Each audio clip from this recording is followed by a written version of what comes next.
오늘 요한복음 14장 1절로 3절 말씀 한번 봉독합니다. 너희는 마음에 근심하지 말라. 하나님을 믿으니 또 나를 믿으라.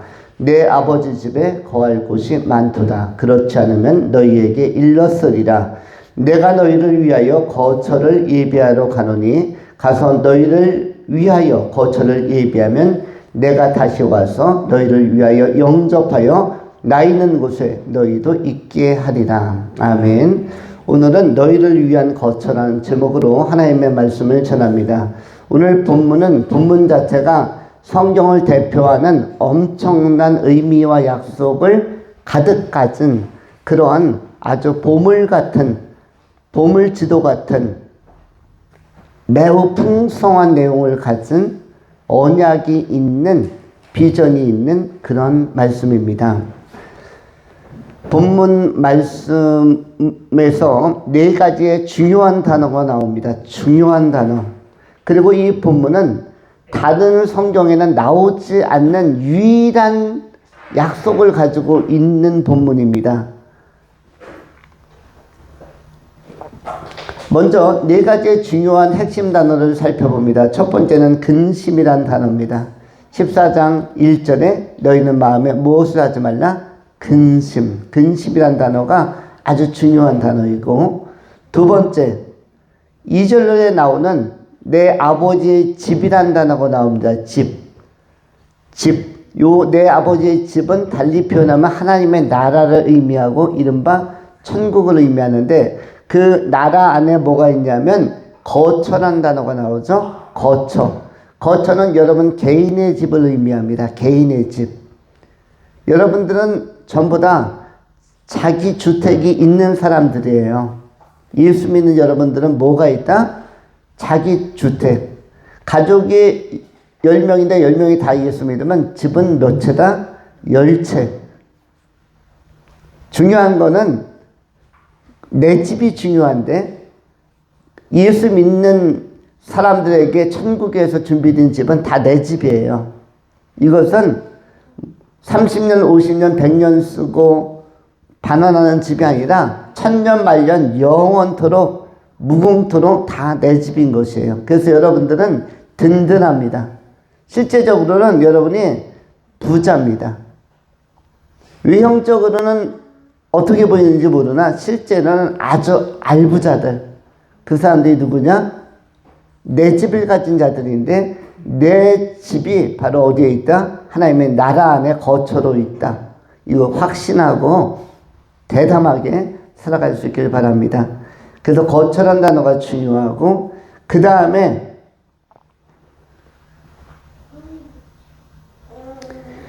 위하여라는 단어도 중요한 단어입니다. 내가 너희를 위하여가 반복되죠. 2절에도 너희를 위하여, 3절에도 너희를 위하여. 위하여라는 단어에는 굉장한 애정이 담겨 있는 것입니다. 굉장한 단합심도 담겨 있는 것이고요. 여러분, 사람들이 회식할 때 잔에다가 음료를 따른 다음에 다 같이 치켜 올리면서 건배하면서 뭘 외치죠? 위하여. 주의 영광과 하나님의 나라를 위하여 하고 탁 부딪히죠? 위하여. 그런데 너희를 위하여라는 것은, 우리 인간은 누군가가, 특별히 가족이나 공동체를 형성하고 있는 분들은 위하여 삽니다. 자기 혼자를 위해서 사는 사람 없고요. 대부분 위하여 삽니다.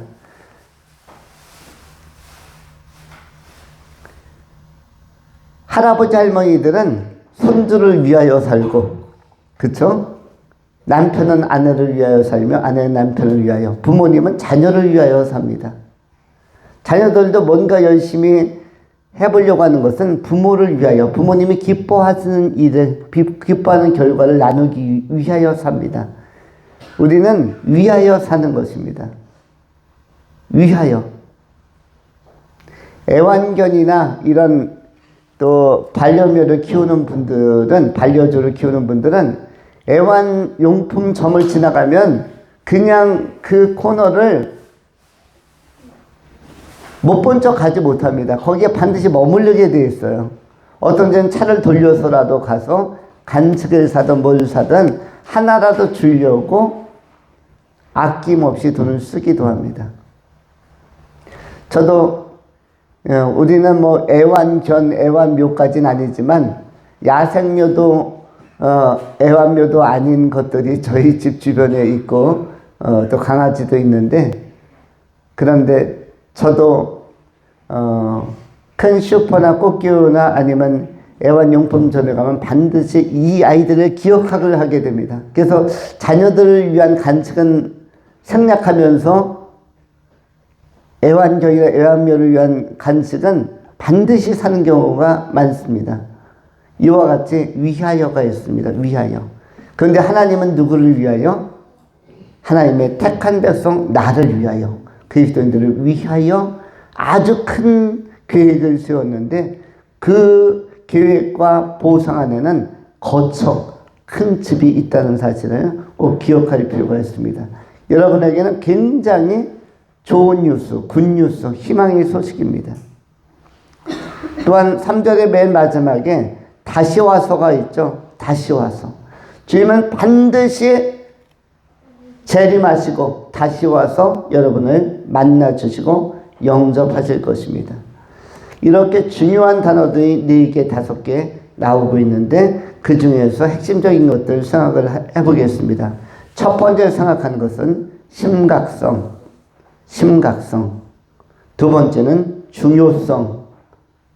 세 번째는 보상성. 제일 먼저 생각하는 것은 첫 번째 심각성에 관한 것입니다. 오늘 본문 말씀, 너희는 마음에 근심하지 말라로 시작합니다. 근심하지 말라라는 것은 너희는 실제적으로는 근심을 많이 하고 있다는 것입니다. 여기서 너희 하면은 성경에서는 너희와 저희가 있습니다. 저희는 하면은 세상 모든 사람들, 안 믿는 사람들까지 포함하면 저희는, 그리고 너희는 이라고 할 때는 안 믿는 세상 많은 사람들 가운데서 구별되어서 선택받은 사람들, 예수 믿으려는 사람들, 예수 믿고 있는 사람들이 바로 너희는 이라고 되어져 있는 것이고, 예수를 안 믿는 분들은 그냥 세상에 있는 많은 무리들은 저희는 이라고 구별해서 쓰고 있습니다. 너희는 이라는 것은 무엇이다? 예수 믿기 시작한 사람들, 예수 믿는 사람들, 너희는 마음에 뭐뭐하지 말라? 근심하지 말라. 실제적으로 사람을 위협하는 두 가지 심리적 요인이 있는데, 하나는 근심이고 또 하나는 두려움입니다. 무서움이에요. 사람은 두 가지의 보이지 않는 공포에 쫓기고 시달리고, 이런 근심이라는 그림자와 무서움이라는, 두려움이라는 그림자에 항상 내적인 공격과 외적인 공격을 받습니다. 여호수아서 1장 6절부터 9절까지는 두려움이라는 이 요소가, 무서움이라는 요소가 여호수아에게 임했음을, 내재해 있음을 알려주고 있습니다. 그러면서 이렇게 성경이 기록을 합니다. 내 평생에 너를 능히 대적할 자가 없으리니 내가 모세와 함께 있었던 것 같이 너와 함께 있을 것입니다. 내가 너를 떠나지 아니하며 버리지 아니하리니 강하고 담대하라. 너는 내가 그들의 조상에게 맹세하여 그들에게 주의를 한 땅을 이 땅에서 차지하게 하리라. 7절 오직 강하고 극히 담대하여 나의 종 모세가 네게 명령한 그 율법을 다 지켜 행하고 우로나 좌로나 치우치지 말라. 그리하면 어디로 가든지 형통하리니 이 율법책을 네 입에서 떠나지 말게 하며 주야로 그것을 묵상하여 그 안에 기록된 대로 다 지켜 행하라. 그리하면 네 길이 평탄하게 될 것이며 네가 형통하리라. 내가 네게 명한 것이 아니냐? 강하고 담대하라. 두려워하지 말며 놀라지 말라. 네가 어디로 가든지 네 하나님 여호와가 너와 함께 하느니라 하시니라. 이 말씀 가운데서 9절에 강하고 담대하라. 그 다음에 두려워하지 말라. 왜 두려워하지 말라고 이렇게 언급을 하고 있겠습니까? 두려움이 실제로 있기 때문에 여호수아를 격려하는 것입니다. 너무 두려워하니까. 여호수아가 너무 두려워하고 있으니까 가나안 땅을 정복해야겠는데 너무 낯선 땅이요, 강력해 보이는 땅, 미지의 땅과 미지의 모험에 도전하려고 하다 보니까 두려움이 강하기 때문에 두려움을 넘어서도록 말씀 붙들어라라고 격려해 주는 응원의 메시지라고 할 수가 있습니다. 여호수아에게도, 그 뛰어나고 신실하고 용맹한 여호수아 같은 장군에게도, 전사에게도 뭐도 있었다? 두려움이 있었다. 또한 오늘 본문에 나오는 제자들에게도 뭐도 있었다? 근심은 있었다. 마태복음 6장에도 너희가 무엇을 먹을 것인지 무엇을 마실 것인지 염려하지 말라. 마태복음 6장에 산상수훈의 내용이 나옵니다. 이 산상수훈은 예수님의 메시지 가운데서도 굉장히 중요하고 핵심적인 메시지인데, 그 산상수훈의 맨 마지막 부분에서 예수님께서 이렇게 말씀하셨습니다. 31절, 그러므로 염려하여 이르기를 무엇을 먹을까, 무엇을 마실까, 무엇을 입을까 하지 말라. 이는 다 이방인들이 구하는 것이라. 너희 하늘 아버지께서 이 모든 것이 너희에게 있어야 할 줄을 아시느니라. 그런즉 너희는 먼저 그의 나라와 그의 의를 구하라. 그리하면 이 모든 것을 너희에게 더하시리라. 그러므로 내일 일을 위하여 염려하지 말라. 내일 일은 내일이 염려할 것이요 한날의 괴로움은 그날로 족하니라. 이 본문에는 염려라는 단어가 반복되고 있습니다. 31절에도 염려, 34절에도 염려, 그리고 괴로움, 이런 표현이 있습니다. 이런 것들이 전부 다 뭘 의미하냐면 인간 안에 내재해 있는, 인간 안에 경험되고 있는 근심의 요소라는 것입니다. 우리 인간에게는 염려도 있고 괴로움도 있고 두려움도 있고 또한 이 근심적 요소가 있다는 것입니다. 근심이란 단어는 헬라어로 타라소라는 단어입니다. 타라소. 근심이 많으면 세 가지 현상이 발생하는데, 타라소는 첫 번째 동요하다, 흔들리는 것입니다. 동요하다. 마음이 항상 평안해야 되는데 동요합니다. 그 다음에 고통받다. 아직 상황은 발생하지도 않았는데 미리 두려워하면서 고통을 받습니다. 요즘 현대인들은 건물을 살 때나 또는 뭐 집을 마련할 때 현금으로 다 사기는 어렵기 때문에, 버겁기 때문에 대출을 받습니다. 근데 대출이라는 것은 무료로 대출해주는 기관은, 금융기관은 없습니다. 모든 은행들, 금융권 1금융이든 2금융이든 이자를 받으려고 합니다. 그런데 대출을 받은 모든 사람들은 경험할 것입니다. 대출 이자의 날짜가 다가오면은 굉장한 부담을 갖습니다. 아직 이틀, 3일 남았는데도 그 이자를 그때까지 마련해낼 수 있을 것인가? 부담이 생깁니다. 또 상환의 날짜가 나올 수 있습니다. 한 5년 정도 시간을 주고 대출받은 금액 몇 억 갚으십시오. 그럼 부담스러운 통지가 날라오면은 그 날짜가 확정이 되면은 부담을 느낍니까? 안 됩니까? 아직은 현실이 아니지만 근심이나 염려나 부담을 느낄 수가 있죠. 이게 뭐다? 그러면서 미리 현실이 아닌데도 고통을 받습니다. 이게 타라소입니다. 타라소. 고통받다. 그리고 동요하다. 아, 이 건물 팔아버릴까 유지할까? 고통스럽기 때문이겠죠. 고통. 고통이라는 것이 이 타라소이고, 그 다음에 동요하게 됩니다. 동요.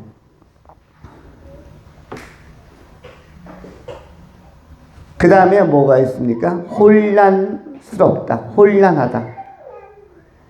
동요하다, 고통하다, 혼란하다. 이것이 바로 타라소인데, 이런 현상이 오면은 이것이 바로 근심의 현상인 것입니다.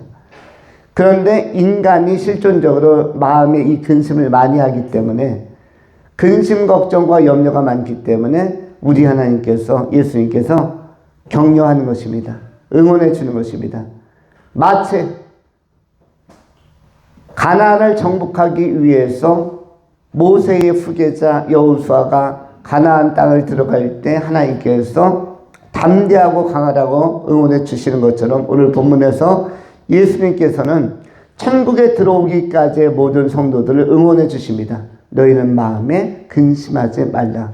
근심이 있다는 것은 알고 있다. 두려움이 있다는 것도 알고 있다. 혼란스러운 일이 있다는 것도 알고 있다.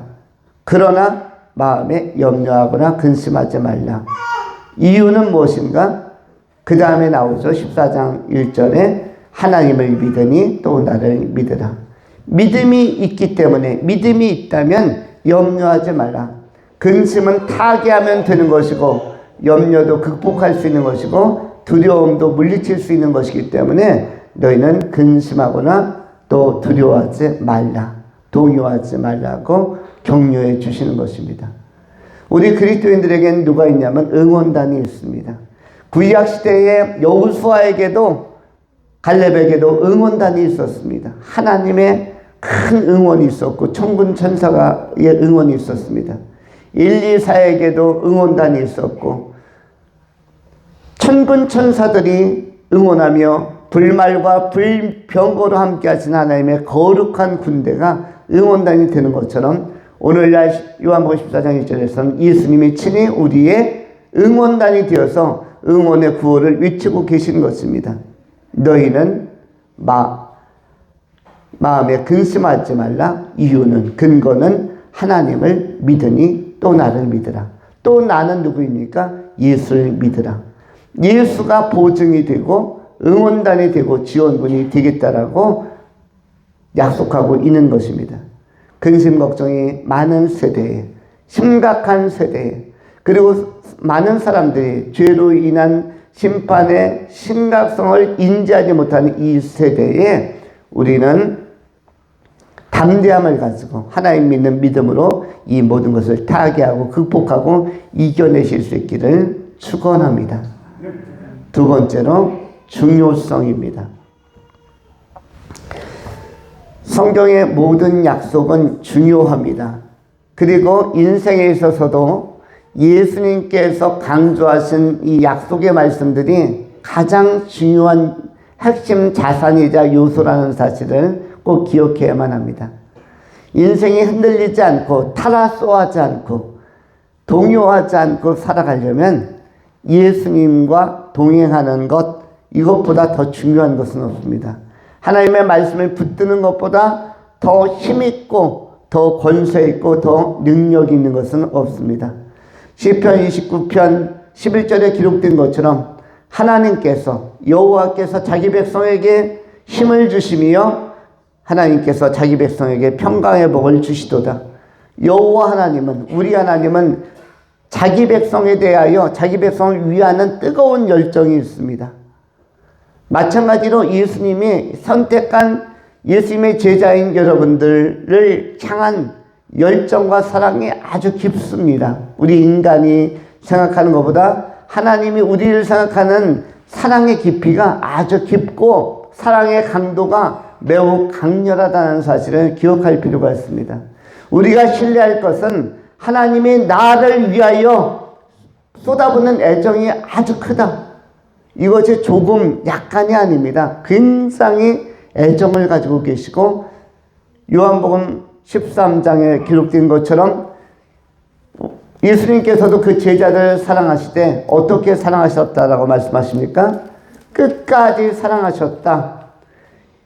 요한복음 13장 1절 6월절 전에 예수께서 자기가 세상을 떠나 아버지께로 돌아가실 때가 이른 줄을 아시고 세상에 있는 자기 사람들을 사랑하시되 끝까지 사랑하시니라. 자기 사람들이라는 고유한 용어가 나옵니다. 표현이 나옵니다. 자기 사람들, 내 사람들, 자기 백성들, 이것은 하나님께서 하나님의 소유에 대해서 굉장한 프라이드와 애착을 가지고 있다는 사실을 알려주는 본문들입니다. 하나님은 여러분에 대한 애정과 관심이 많이 있습니다. 그래서 절대로 뭐뭐하지 않는다? 포기하지 않는 것입니다.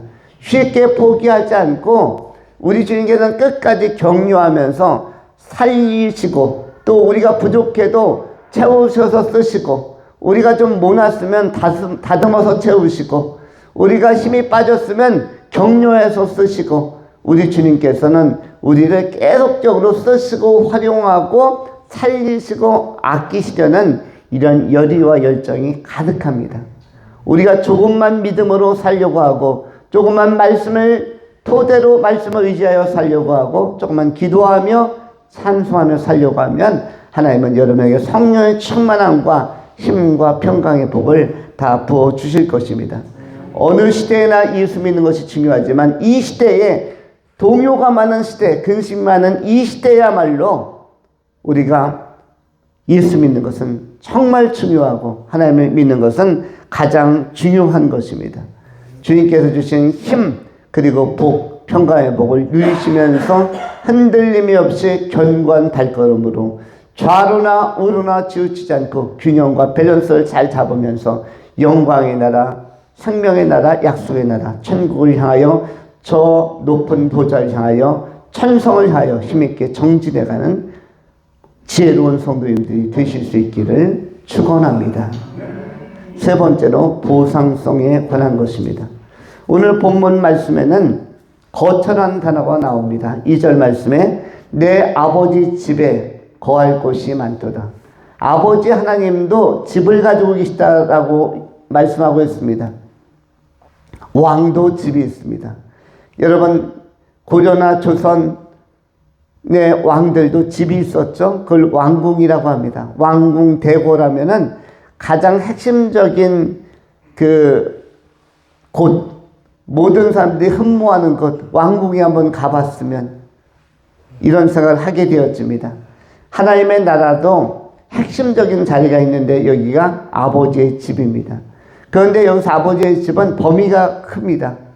여러분 우주 하면은 상당히 크다라는 것을 알 수가 있습니다. 성경을 읽다 보면 시편에 특별히 또 요한계시록에도 무리란 편이 나오고 많은 무리란 표현도 나옵니다. 무리라는 것이 뭐죠? 물은 생명 있는 나라를 형성하는 토대가 물입니다. 여러분 지구는 대지가 많은 것 같아요. 흙이 훨씬 많고 우리가 보면 전부 다 물은 안 보이고 산과 들과 높은 산과 넓은 평야들이 보입니다. 그래서 지구는 전부 다 뭘로 만들어진 것 같아요? 지구는 뭘로 가득 찬 것 같습니까? 지구는 흙으로 돌로 가득 찬 것 같아요. 그런데 실제로 지구는 70% 이상이 뭐라 그럽니까? 물이에요. 지구를 움직이는 힘은 물입니다. 흙이 아닙니다. 물이에요. 물. 많은 물입니다. 바다. 거대한 바다들. 태평양, 인도양, 대서양, 지중해 아주 힘이 있는 5대 양이 있습니다. 5대 양. 그 5대 양, 크고 푸르른 이 바다 그리고 대륙에는 뭐가 있냐면 큰 강들이 있어요.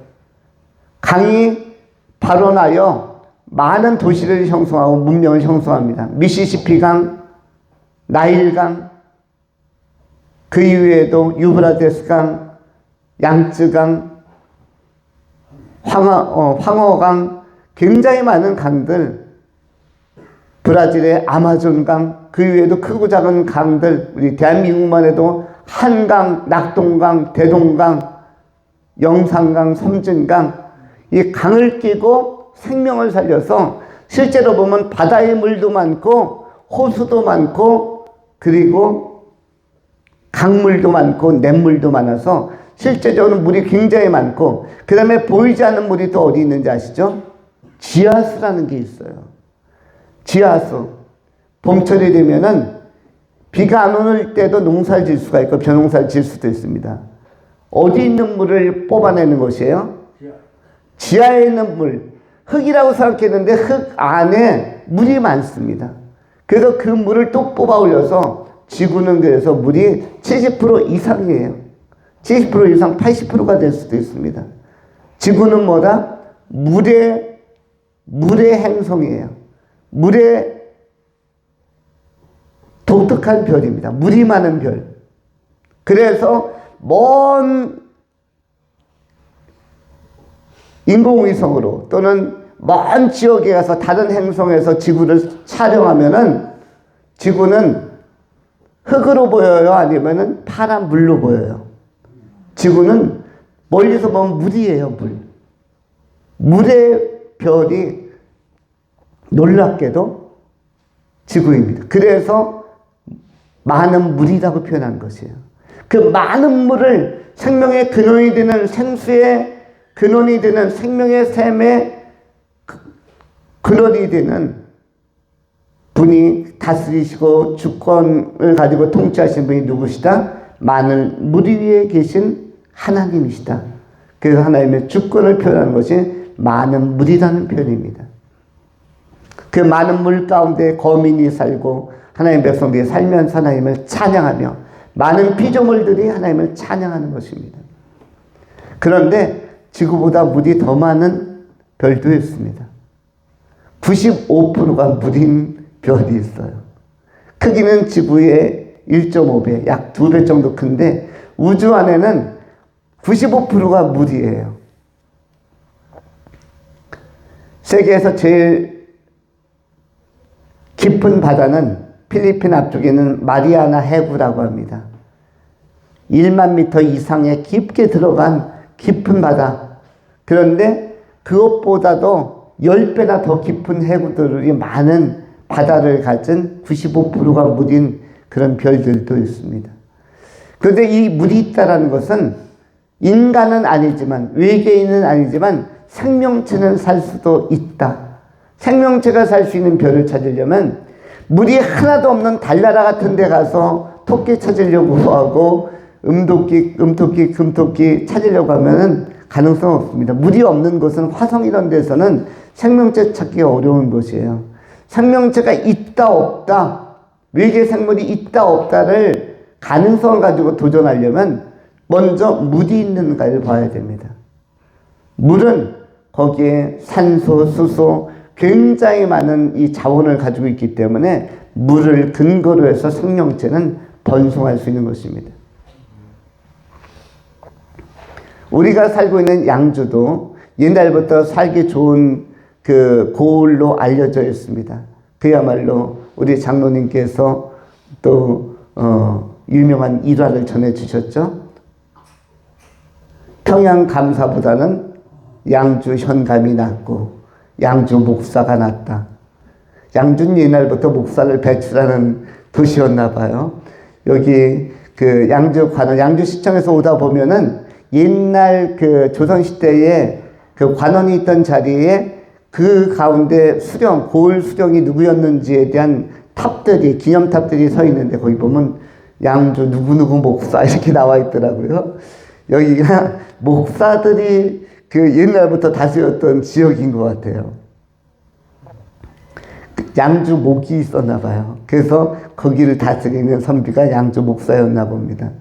그런데 양주가 이 경기도 수도권에서도 굉장히 좋은 땅이고 그렇게 수려하고 여러분 잘 아시는 것처럼 서울 수율이 그 다음에 미알이 전부 다 원래는 어느 시에 속했죠?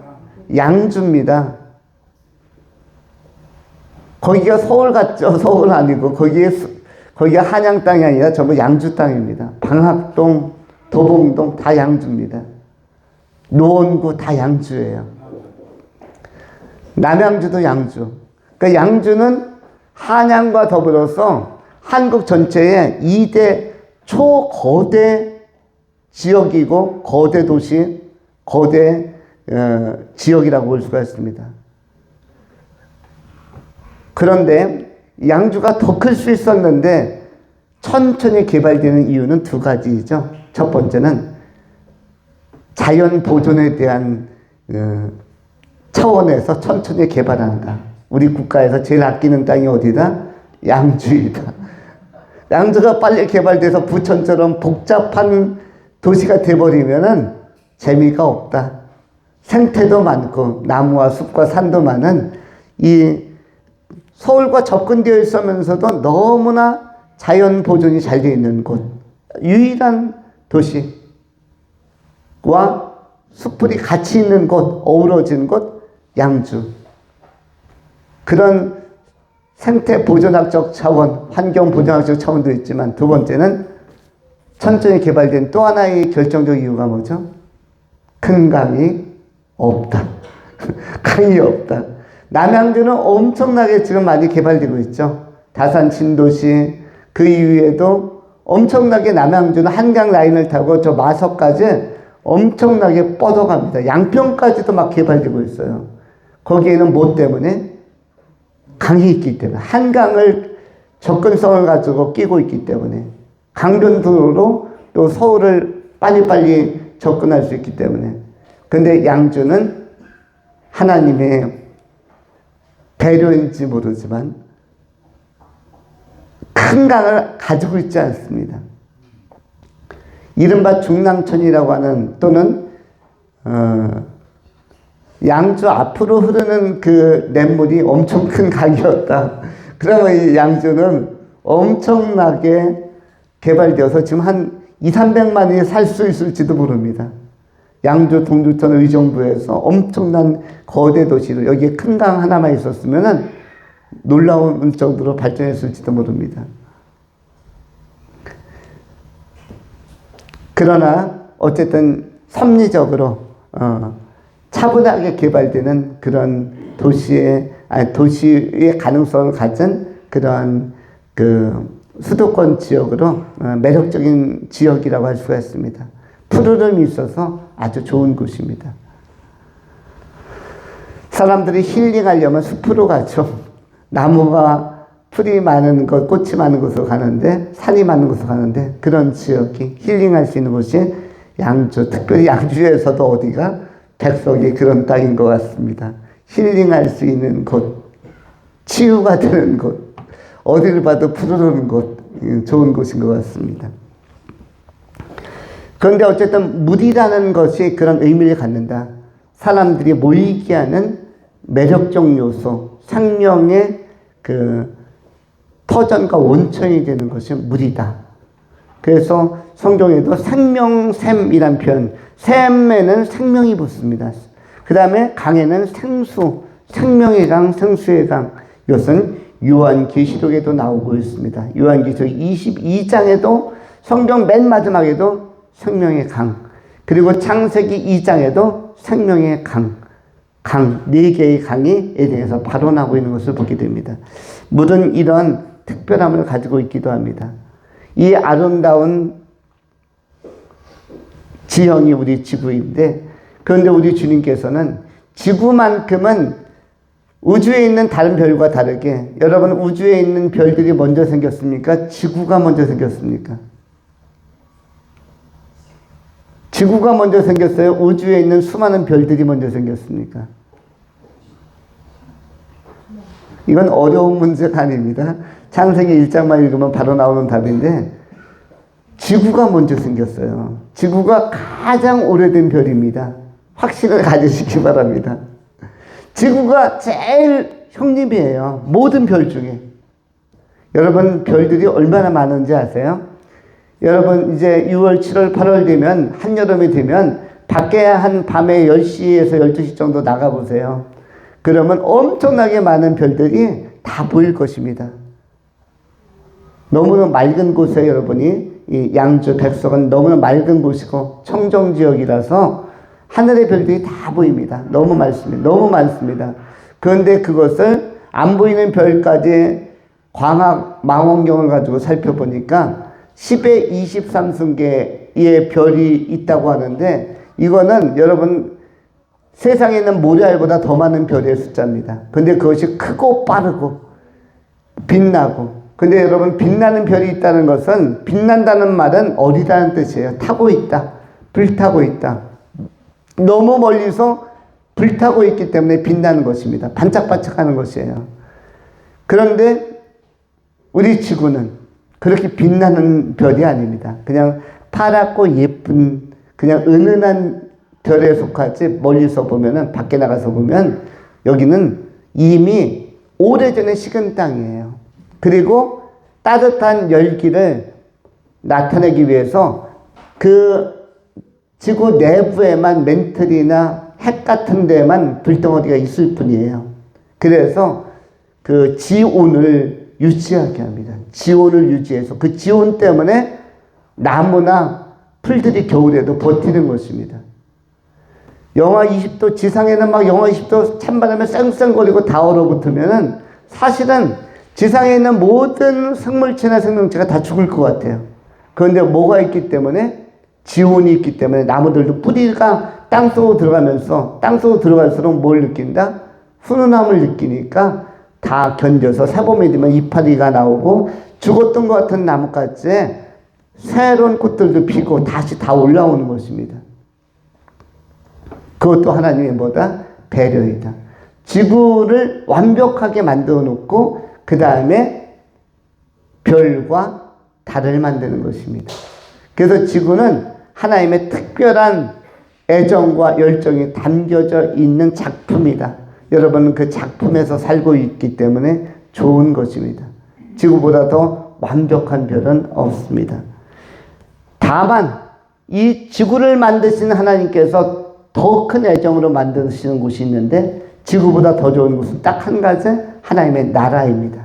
천국. 오늘 본문에서 나오는 아버지의 집, 그 다음에 거처, 이곳이 바로 정말 좋은 곳인데 지금 주님께서 준비하고 있는 준비된 여러분이 이제 이 세상 떠나면 들어가는 그 거처는 완벽한 준비가 끝난 곳입니다. 예수님께서 다시 오시는 그날에는 이 천국의 모든 공사가 완료되는 시점이라고 할 수가 있습니다. 주님은 우리에게 보상해 주십니다. 가장 좋은 것으로.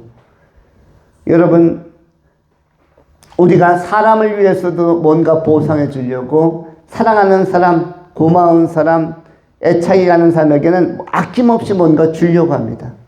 우리 인간은, 정상적인 인간은 전부 다 아낌없이 주는 나무에 속합니다. 우리는 우리가 가진 모든 것을 다 주려고 합니다. 그러면서도 아까워하지 않고, 그리고 흐뭇함이 있어요. 사랑하는 사람에게 다 주면은 흐뭇함이 있습니다. 보람도 있습니다. 그런데 우리 하나님께서 우리를 사랑하시기 때문에 이렇게 아낌없이 주시려고 하는 것이고, 하나님의 아들 예수 그리스도를 그 생명을 십자가에서 아낌없이 주셔서 일단 구원해내셨고, 인간을 구원해내셨고, 구원해낸 우리들에게 구원이 끝이 아니라 거기에서 보상하기 위하여 거처를 마련해 주시는 것입니다. 그런데 이 거처는 지구에서 살고 있는 집처럼 작은 집들이 아닌 것입니다. 여러분, 대한민국에 있는 집보다는 유럽이나 미국 쪽으로 나가면, 미국이나 캐나다에 나가면 집들이 훨씬 더 넓다는 걸 알 수 있습니다. 미국 하와이 같은 데 가면은 집들이 굉장히 넓습니다. 그래서 우리 한국의 집들이 되게 아기자기하게 지어져 있구나.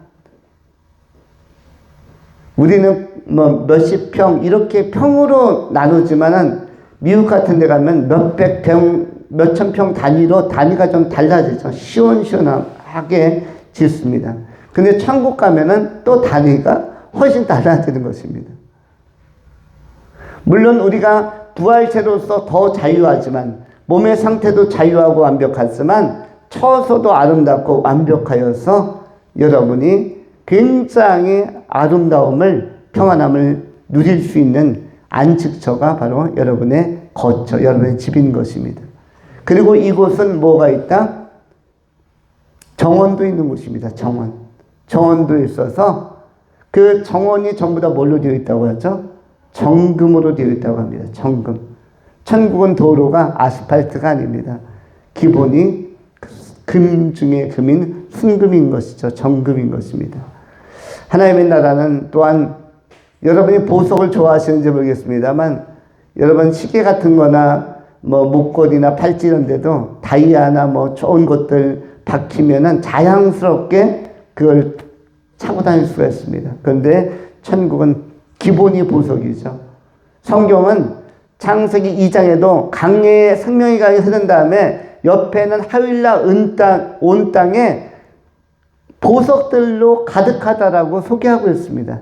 창세기 에덴 동산도 하나님의, 그 다음에 요한계시록 21장에서도 21장 20장에도 역시 그 새 예루살렘 성 천국을 소개하면서 보석을 소개합니다. 12진주 문도 진주로 되어 있고요. 홍만호, 수정 여러 보석으로 되어 있음을 알려주고 있습니다. 이 말은 뭐냐면 보석은 인테리어의 최고의 최상위가 바로 보석인데, 여러분들도 화장 다 하고 나면 여성들은 특히 나갈 때 뭘 하죠? 목걸이나 어떤 분은 귀걸이나 아니면 반지나 액세서리 아니면 백이라든지 스카프라든지 마지막 코디를 보석 같은 것으로 장식을 하려고 합니다. 남성들도 넥타이, 그 다음에 어떤 분들 아주 진짜 멋진 신사들 넥타이 핀까지. 저는 멋있는 신사가 아니라 넥타이 핀을 누가 선물해 줘도 꽂기가 너무너무 좀 어색해요. 근데 진짜 신사들은 넥타이 핀으로 넥타이를 딱 고정해서 그 핀도 반짝반짝 빛나고 멋있습니다. 그런데 하나님의 나라는 이러한 보석같이 충만한 곳이다. 영원한 생명도 있고 집도 있고 보석도 있고 더할 나위 없는 보상이 있는 곳이다. 우리 하나님께서 택한 성도들을 사랑하시기 때문에 아낌없이 다 주신다. 이것을 확신하면서 여러분들이 실상은 부유한 사람들이다. 실상은 든든한 사람들이다.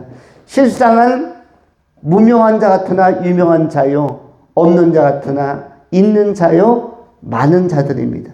그 담대함과 든든함을 가지고 좋은 믿음 가지고 이 흔들리는 세대에 요동치 않는 중심성을 가지고 중요한 믿음 가지고 가장 핵심 가치를 붙들고 주의 영광과 나라 위하여 헌신해 가는 아름다운 성도님들이, 지혜로운 성도님들이 다 되실 수 있기를 축원합니다. 기도하겠습니다. 할렐루야. 존귀하신 하나님 감사합니다. 사랑의 하나님께서